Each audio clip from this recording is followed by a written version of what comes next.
Hello everyone, welcome back to my channel learn and lead with Dona. आज हम लोग इस वीडियो में बहुत इम्पॉर्टेंट क्वेश्चंस डिस्कस करने वाले हैं। ठीक है, आपके इंडियन पॉलिटी से रिलेटेड। ठीक है, चलिए शुरू करते हैं। और ये वीडियो जो है मैं पहले से बोल दे रही हूँ, आपके BEd entrance and MEd entrance exam के लिए बहुत ही ज़्यादा इम्पॉर्टेंट होने वाला है। और जो अदर स्टेट के कंपेटिटिव एग्ज़ाम्स होने वाले हैं, ठीक है, एंट्रेंस एग्ज़ाम्स, तो उसमें भी बहुत ही हेल्पफुल होने वाला है। ओके, चलिए शुरू करते हैं जल्दी से जल्दी इस वीडियो को। और जो है आप लोग इस वीडियो को लाइक ज़रूर कर दीजिएगा। ठीक है, लाइक करना मत भूलिए, बाद में आप लोग लाइक करना भूल जाते हो। ओके, इसीलिए मैं पहले ही बता दे रही हूँ। चलिए, पहला क्वेश्चन क्या है यहाँ पे देखते हैं। The directive principles of state policy are contained in which part of the constitution. कौन से पार्ट, कॉन्स्टिट्यूशन के कौन से पार्ट में directive principles of state policy मतलब डीपीएसपी जो है कौन से पार्ट में है? पार्ट 4। ठीक है, कितने कितने आर्टिकल्स? Article 36 to 51। ठीक है, फिर यहाँ पे देखिए पार्ट 2 में, ऑप्शन नंबर ए में देखिए पार्ट टू में कौन से आर्टिकल्स है? 5 to 11। क्या, किसके बारे में? सिटीजनशिप के बारे में। ठीक है, पार्ट 2 में है सिटीजनशिप के बारे में, आर्टिकल 5 to 11। ओके, पार्ट 3 में क्या है? Fundamental duties, fundamental rights. ठीक है, नॉट ड्यूटीज, फंडामेंटल राइट्स के बारे में है। कितना है? 12 से 35। ठीक है, पार्ट 4 में है 36 to 51। एंड यहाँ पे देखिए पार्ट 4A में क्या है? 51A, article 51A। ठीक है, जिसमें फंडामेंटल ड्यूटीज के बारे में दिया गया है। ठीक है, और जो ये जो पार्ट 4 जो है, ठीक है, पार्ट 4 में जो डीपीएसपी है वो क्या होता है? मैंने आपको बताया है डीपीएसपी का क्या मतलब होता है। ये गवर्नमेंट के लिए गाइडलाइंस है। ठीक है, कि कैसे एक वेलफेयर स्टेट को बनाया जाए, ओके, डेवलप किया जाए। तो उसके बारे में ये गाइडिंग प्रिंसिपल्स है कुछ, ओके, गवर्नमेंट ऑफ इंडिया के लिए। चलिए नेक्स्ट क्वेश्चन पे हम लोग चलते हैं। ए मनी बिल, ठीक है, can be introduced only in the, क्या बोला है? मनी बिल जो है, ठीक है, मनी बिल इनमें से कौन से में ओनली इंट्रोड्यूस हो सकता है? खाली कौन से में इंट्रोड्यूस हो सकता है? लोकसभा में इंट्रोड्यूस हो सकता है। ये इसके बारे में कौन से आर्टिकल में लिखा है? बहुत ही अच्छे से सुनिएगा, आर्टिकल 110। ठीक है, आर्टिकल 110 में मनी बिल के बारे में लिखा है। ठीक है, यहाँ पे फिर से लिख दे रही हूँ मैं, 110। ओके, कौन सा है? लोकसभा, खाली लोकसभा में जो है ये इंट्रोड्यूस हो सकता है। लोकसभा क्या है? Lower house of the parliament. ठीक है, ये जो है राज्यसभा को अपर हाउस बोलते हैं, लोकसभा को लोअर हाउस बोलते हैं। ठीक है, चलिए यहाँ पे देखिए Lok Sabha is the correct answer. याद रखिएगा, मनी बिल खाली लोकसभा में ही इंट्रोड्यूस हो सकता है, राज्यसभा में इंट्रोड्यूस नहीं हो सकता है, आर्टिकल 110 में लिखा हुआ है। चलिए नेक्स्ट क्वेश्चन क्या है? फंडामेंटल ड्यूटीज के बारे में है। Fundamental duties are mention in, अभी मैंने आपको बताया था, article 51A is the correct answer.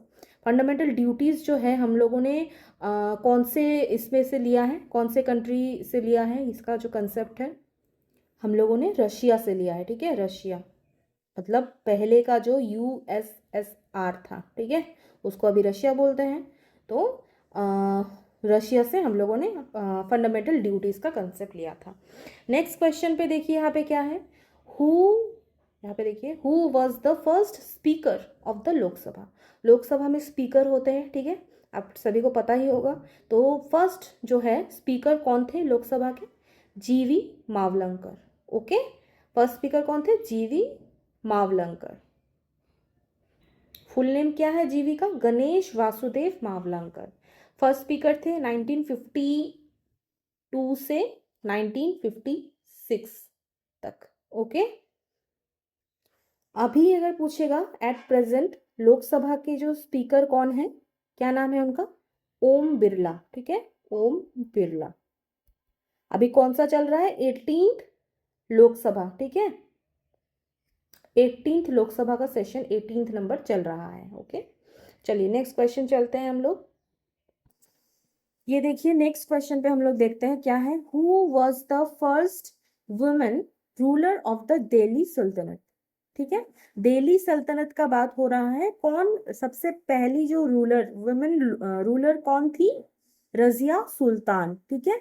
Razia Sultan किसकी बेटी थी? इल्तुतमिश। ओके, इल्तुतमिश की बेटी थी रजिया सुल्तान, पहली जो है वुमेन रूलर थी दिल्ली सुल्तान, दिल्ली सुल्तान में से। ओके, कब से कब तक रूल किया था उन्होंने?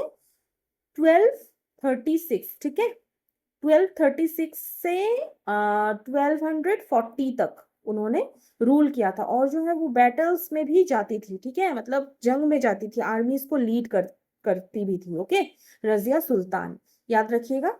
चलिए नेक्स्ट क्वेश्चन पे हम लोग चलते हैं। The capital of the Mauryan empire, okay, under Ashoka. क्या बोला गया है? जो हम लोग का जो इंडिया में जो मौर्यन एम्पायर था, ठीक है, मगध में जो रूल करते थे, एम्पायर बन गया था बहुत बड़ा मौर्यन एम्पायर, अंडर अशोका। अशोका के अंडर जो मौर्यन एम्पायर थे, तब एम्पायर जो था तब उस टाइम में कैपिटल क्या था मौर्यन एम्पायर का, ये पूछ रहा है। क्या हो जाएगा? पाटलिपुत्र। ओके, पाटलिपुत्र। अभी प्रेजेंट डे क्या है? पटना जो है बिहार में, जो बिहार का जो कैपिटल है पटना, ठीक है, पटना। ओके, तो उस टाइम में पटना का पहला पहला नाम क्या था? पहले का पाटलिपुत्र ही नाम था। ओके, अभी प्रेजेंट डे पटना। तो यही था कैपिटल मौर्यन एम्पायर का अशोका के टाइम पीरियड में। अशोका के बारे में हम लोग कुछ इंपॉर्टेंट कंसेप्ट जान लेते हैं। देखिए, ये बहुत ही फेमस जो है किंग थे मौर्यन एम्पायर में। मौर्यन एम्पायर कब का था? 322 बीसी से, ठीक है, बीसी से 185 बीसी तक ये चला था। ठीक है, बिफोर क्राइस्ट का बात हो रहा है, मतलब बिफोर क्राइस्ट बोल लीजिए या फिर बिफोर कॉमन एरा। ओके, 322 बहुत पहले का बात है।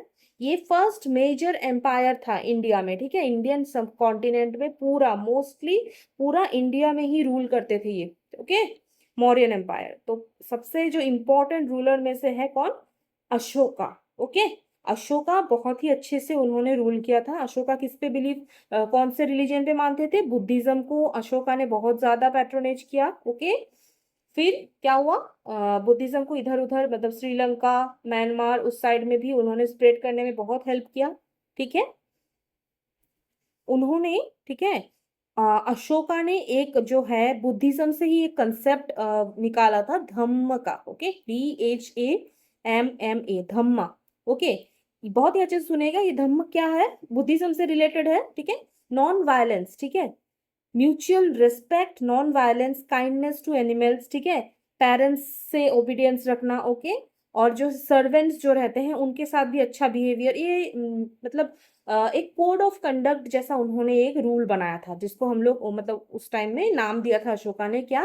धम्म। ओके, याद रखिएगा, प्राकृत फॉर्म ऑफ धर्मा। ठीक है, प्राकृत में धम्म बोलते हैं।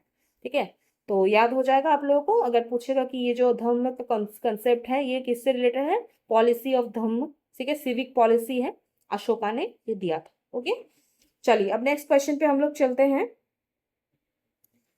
यहाँ पे देखिए, नेक्स्ट क्वेश्चन पे हम लोग चलते हैं। Which river is called the lifeline of Assam? Lifeline of Assam कौन सा रिवर को बोला जाता है? ब्रह्मपुत्र। ओके, ब्रह्मपुत्र। अगर देखिए इसका ओरिजिनेशन को लेके थोड़ा सा जो है अभी बहुत वो चल रहा है क्या, पहले के बुक्स में, ठीक है, पहले जो माना जाता था, ठीक है, और एनसीईआरटीज में भी दिया हुआ है कि ब्रह्मपुत्र का ओरिजिनेशन चेमा युंगडुंग ग्लेशियर से ही हुआ है। ठीक है, ग्लेशियर आप लोग समझते होंगे क्या होता है? जो बहुत बड़े बड़े जो बर्फीले जो यहाँ पे चट्टान जो बन जाता है, बर्फ से ही बना हुआ रहता है। ठीक है, वो इजीली मेल्ट नहीं होता, लेकिन धीरे धीरे मेल्ट होता है। ठीक है, वो मेल्ट हो के ही नदी बनती है। ओके, ग्लेशियर से ही नदी बनती है, तो उसी को बोलते हैं ग्लेशियर, पूरा बर्फ से ही जमा हुआ रहता है। ओके, तो क्या है कि ये जो ब्रह्मपुत्र जो है, पहले माना जाता था कि एक ग्लेशियर है, चेमा युंगड्यूंग ग्लेशियर है, उसी को ब्रह्मपुत्र का ओरिजिनेशन माना जाता था कि उसी से ओरिजिन हुआ है। बट अभी जो है मॉडर्न साइंटिफिक जो बहुत सारा वो आ गया है, ठीक है, मॉडर्न साइंटिस्ट का कहना है, उन्होंने सैटेलाइट इमेजेस से भी देखा है कि एक और ग्लेशियर है ठीक इसी के पास। ओके, चेमा युंगड्यू ग्लेशियर के पास ही एक और ग्लेशियर है, क्या नाम है? अंगसी ग्लेशियर, यहाँ पे लिख दे रही हूँ मैं, Angsi glacier, ANGSI। Okay, Angsi glacier. उसी को अभी जो है at present real origin of Brahmaputra माना जाता है। ठीक है, मतलब ब्रह्मपुत्र इसी से ओरिजिनेशन इसे हुआ है। ठीक है, अंगसी ग्लेशियर अभी एट प्रेजेंट। बट थोड़ा सा ध्यान से इस क्वेश्चन को आप लोग कीजिएगा। अगर ऑप्शन में चेमा युंगडुंग है, ठीक है, चेमा युंगडुंग ग्लेशियर दिया रहेगा तो आप लोग उसी को मानिएगा। ठीक है, क्योंकि आप बहुत सारे पुराने बुक्स में चेमा युंगडुंग ही है, इंक्लूडिंग एनसीईआरटी। ठीक है, तो यहाँ पे चेमा युंगडुंग हो जाएगा। बट अगर अंगसी ग्लेशियर होगा ऑप्शन में, ठीक है, चेमा युंगडुंग नहीं होगा, तो सही आंसर हम लोगों का हो जाएगा अंगसी ग्लेशियर। ठीक है, आई होप आप लोगों को समझ में आ गया होगा। फिर हम लोग चलते हैं, यहाँ पे देखिए और एक नदी का नाम है बराक। ओके, बराक नदी भी असम का ही बहुत इंपॉर्टेंट नदी है, बड़ी नदी है एक। ठीक है, कहाँ पे है ये लोकेटेड? असम के सदर्न मतलब साउथ साइड में। ठीक है, सपोज ये असम का मैप है। ओके, असम के यहाँ पे सदर्न साइड में ये बहती है। ठीक है, बराक, इस साइड में बराक वैली भी है, बराक वैली जो रीजन है। ओके, चलिए, ये मेन रिवर है असम के सदर्न साइड में। ठीक है, ये क्या होता है, यहाँ से स्टार्ट होके बह के कहाँ चली जाती है? बांग्लादेश। ठीक है, बांग्लादेश में घुस जाती है। ठीक है, चलिए अब नेक्स्ट क्वेश्चन पे हम लोग चलते हैं। यहाँ पे देखिए क्या दिया हुआ है, which national park is famous for the golden langur in Assam. क्या बोला गया है? कौन सा नेशनल पार्क है, ठीक है, असम में, जो कि फेमस है गोल्डन लंगूर के लिए? क्या हो जाएगा हम लोग का सही आंसर? मानस। ठीक है, मानस जो है वो फेमस है किसके लिए? गोल्डन लंगूर। फिर और एक है कि मानस जो है ये क्या है? यूनेस्को वर्ल्ड हेरिटेज साइट भी है। ठीक है, UNESCO। Okay, UNESCO world heritage site है। ठीक है, और एक टाइगर रिजर्व भी है। ठीक है, काजीरंगा भी world heritage site, UNESCO world heritage site में ही है। ठीक है, फिर ओरांग आता है हम लोग को, कहाँ पे लोकेटेड है? ब्रह्मपुत्र के नॉर्थ बैंक पे। ठीक है, जैसे यहाँ पे ब्रह्मपुत्र बहती है, ठीक है, ब्रह्मपुत्र के नॉर्थ बैंक पे ओरांग जो है वो नेशनल पार्क वो लोकेटेड है। ठीक है, नामेरी कहाँ है? हम लोगों का नामेरी सोनितपुर डिस्ट्रिक्ट में, असम में सोनितपुर डिस्ट्रिक्ट में मिलता है। ठीक है, किसके लिए फेमस है? White wing wood duck. ठीक है, ये इसके लिए फेमस है बहुत, नामेरी में। ओके, चलिए नेक्स्ट क्वेश्चन पे हम लोग चलते हैं, देख लेते हैं क्या है। यहाँ पे पूछा गया है which disease is caused by deficiency of iodine. Okay, बोला गया है कौन सा डिजीज जो है कॉज होता है, कौन सा जो है बीमारी हो जाता है जब हम लोगों के बॉडी में आयोडीन की कमी हो जाती है, डेफिशिएंसी हो जाती है। क्या हो जाएगा? गॉइटर, GOITRE, गॉइटर बोलते हैं इसको। क्या होता है? हम लोगों का जो गले में, ठीक है, गले में जो थायराइड ग्लैंड है, ठीक है, गले में जो थायराइड ग्लैंड है उस वो जो है वो फूल जाता है। क्यों फूल जाता है? क्योंकि जो बॉडी में जो है हम लोगों को आयोडीन नहीं होता है। आयोडीन चाहिए होता है थायराइड ग्लैंड को क्या बनाने के लिए? हॉर्मोन्स बनाने के लिए। थायराइड हॉर्मोन्स एसेंशियल होता है ना बॉडी के लिए, तो वो बनाने के लिए थायराइड ग्लैंड को आयोडीन का नीड होता है। तब जब बॉडी में आयोडीन की कमी हो जाती है तब क्या होता है? थायराइड ग्लैंड जो है वो एनलार्ज हो जाता है, फूल जाता है। ठीक है, तो गले में ऐसे ऐसे फूल जाता है पूरा गले में, तो उसी को, उस डिजीज को क्या बोलते हैं? गॉइटर। ओके, फिर यहाँ पे देखिए क्या है? स्कर्वी। ठीक है, स्कर्वी भी एक डिजीज है, किसके लिए होता है? किसके डेफिशिएंसी से होता है? Vitamin C. ठीक है, विटामिन सी के डेफिशिएंसी से, विटामिन सी का जो कमी हो जाता है बॉडी में, तब हम लोग को हो जाता है स्कर्वी। स्कर्वी क्या होता है? हम लोगों के जो गम्स होते हैं, ठीक है ना, टीथ पे जो जो गम्स होते हैं, ठीक है, गम्स से मसूड़ों में, ठीक है, उस वहां से ब्लीडिंग होता है। ठीक है, फिर जो अगर बॉडी में कहीं पे कट लग जाए वो जल्दी से हील नहीं होता, जल्दी से सूखेगा नहीं। ठीक है, तो इसी में उसको बोलते हैं स्कर्वी। ठीक है, फिर आ जाता है हम लोग का रिकेट्स, किस लिए होता है? विटामिन डी, कैल्शियम, ठीक है, और फोस्फेट, मेनली विटामिन डी के डेफिशिएंसी से हो जाता है हम लोग को रिकेट्स। क्या होता है? बोन्स जो है, हड्डी, हड्डी जो है बहुत कमजोर हो जाता है, बहुत ही वीक और सॉफ्ट हो जाता है, मतलब ऐसे थोड़ा सा टच करने से, थोड़ा सा हिलाने से वो टूट सकता है। ठीक है, इतना मतलब वीक हो जाता है हड्डी, रिकेट्स बोलते हैं। एंड बेरी बेरी क्या होता है? विटामिन B1 के कमी से होता है। क्या हो जाता है? नर्वस सिस्टम में जो मतलब किसको इफेक्ट करता है बेरी बेरी? हम लोग का जो नर्वस सिस्टम है, ठीक है, उसको इफेक्ट कर देता है बेरी बेरी। ओके, चलिए नेक्स्ट क्वेश्चन पे हम लोग जल्दी से जल्दी चले जाते हैं। The headquarters of the world health organization, WHO, ठीक है, वर्ल्ड हेल्थ ऑर्गेनाइजेशन, इसका ऐसे भी फुल फॉर्म पूछ लिया जा सकता है, WHO का क्या फुल फॉर्म है, ठीक है। तो क्या हो जाएगा, हेडक्वार्टर कहाँ पे है, जिनेवा में, ओके। जिनेवा कहाँ लोकेटेड है, स्विट्जरलैंड हम लोगों का, ओके, स्विट्जरलैंड में लोकेटेड है जिनेवा। कब फाउंड हुआ था, 1948 में 7 अप्रैल में जो हम लोग का जो है वर्ल्ड हेल्थ ऑर्गेनाइजेशन फॉर्म हुआ था, एस्टेब्लिश हुआ था, ठीक है, याद रहेगा। और इसी हर साल हम लोग 7 अप्रैल को वर्ल्ड हेल्थ डे मनाते हैं, ठीक है, सेलिब्रेट करते हैं। क्यों, क्योंकि इसी ऑर्गेनाइजेशन का जो एस्टेब्लिशमेंट हुआ था उसी को हम लोग सेलिब्रेट करते हैं। चलिए अब नेक्स्ट क्वेश्चन पे हम लोग चलते हैं। उससे पहले यहाँ पे देखिए न्यूयॉर्क दिया हुआ है ना, तो ये कौन सा मतलब ऑर्गेनाइजेशन का हेडक्वार्टर यहाँ पे है, यूएन, ठीक है, यूनाइटेड नेशंस ऑर्गेनाइजेशन, यूएनओ या फिर यूएन खाली दे देगा। यूएन का जो हेडक्वार्टर है वो न्यूयॉर्क में है, ओके। चलिए, विच amendment introduce the fundamental duties into the constitution, कौन सा अमेंडमेंट के द्वारा हुआ था, 42nd अमेंडमेंट के द्वारा फंडामेंटल ड्यूटीज को इंडियन कॉन्स्टिट्यूशन में इंट्रोड्यूस किया गया था। यहाँ पे आप लोगों को पूछ लेगा, ये भी पूछ सकता है कि वो कौन सा कमिटी था, ठीक है, जिनके रिकमेंडेशन से फंडामेंटल ड्यूटीज को ऐड किया गया था। क्या हो जाएगा, स्वर्ण सिंह कमेटी, ठीक है, SWARAN, ठीक है, स्वर्ण सिंह जो थे वो लीड कर रहे थे, ठीक है, वो चेयरपर्सन थे स्वर्ण सिंह कमेटी, ओके। स्वर्ण सिंह कमेटी के रिकमेंडेशन से 42nd अमेंडमेंट में फंडामेंटल ड्यूटीज को ऐड किया गया, ओके। फंडामेंटल ड्यूटीज कहाँ पे है, आर्टिकल 51A। टोटल कितने हैं, 11 फंडामेंटल ड्यूटीज, ठीक है। सब पहले जो उस टाइम में बस 10 था, 11 नंबर बाद में ऐड किया गया, ठीक है। चलिए अब नेक्स्ट क्वेश्चन पे हम लोग चलते हैं।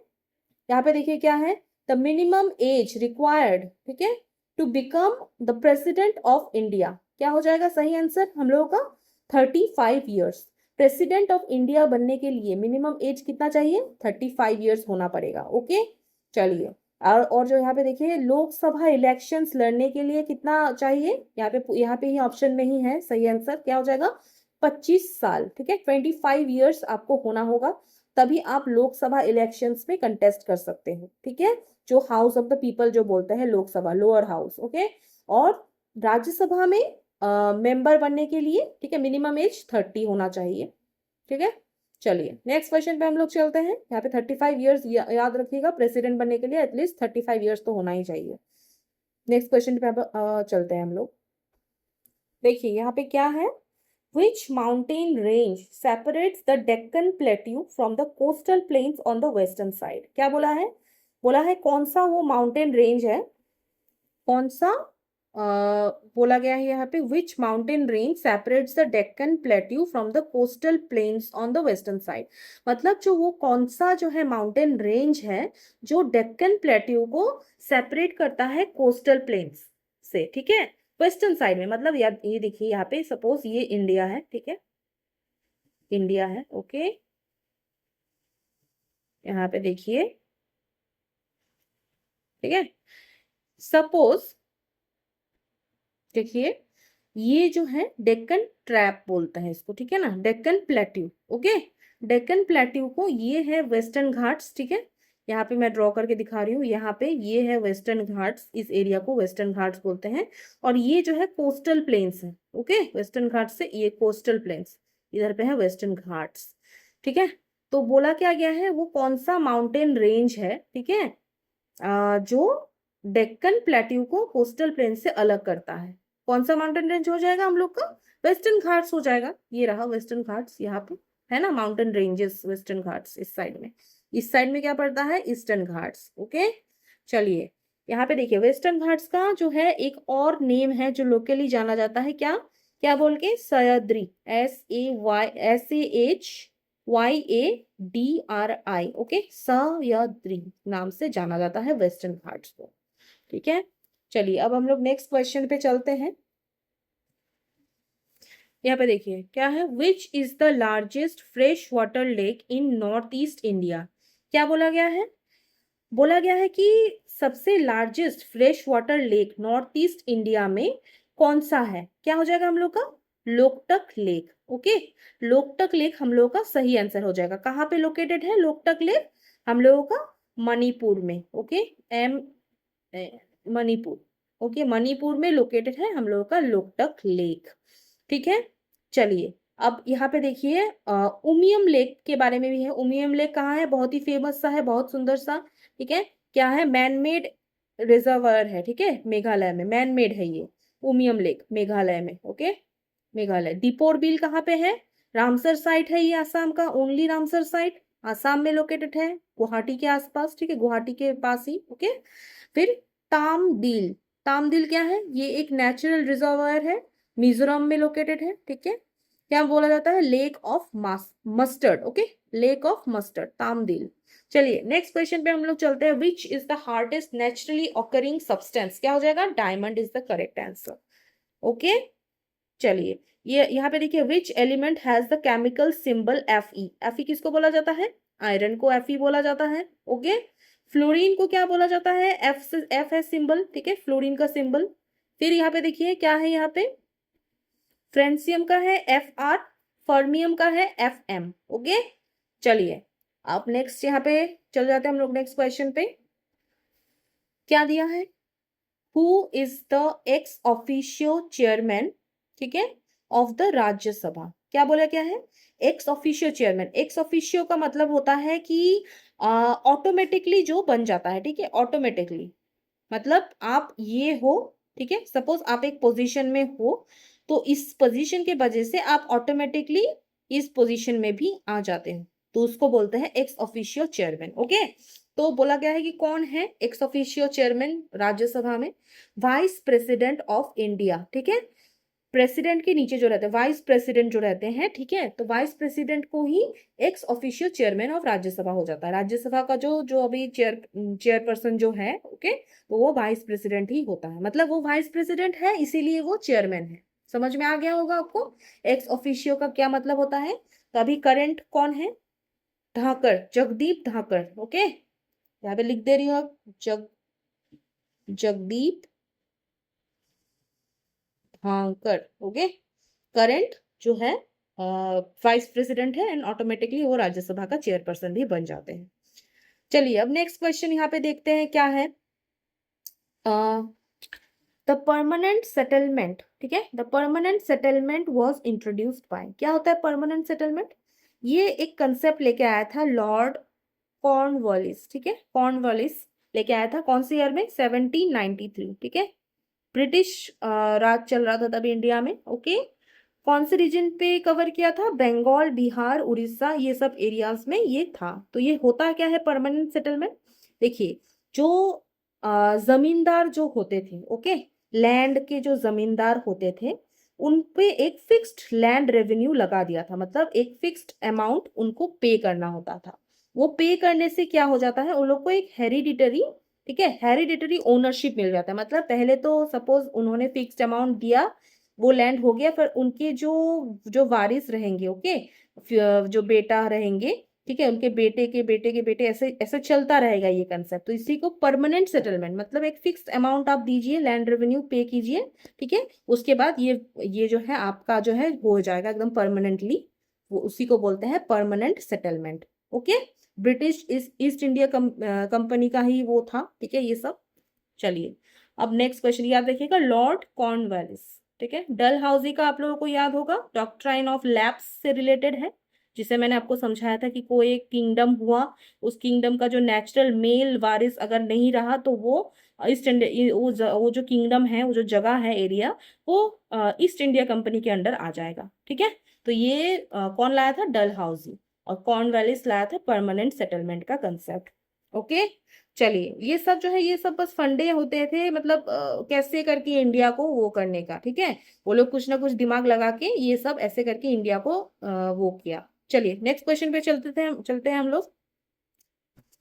देखिए क्या क्वेश्चन है यहाँ पे, विच फेस्टिवल, ठीक है, यहाँ पे देखिए, which festival is known as the most important festival of the Bodo community? Obviously आप लोग बोडोलैंड यूनिवर्सिटी में वो करना चाहते हो, तो आप लोगों को कुछ कुछ इस ये बोडो कम्युनिटी के बारे में भी वो कंसेप्ट आप लोगों को आना चाहिए। ठीक है, क्या है?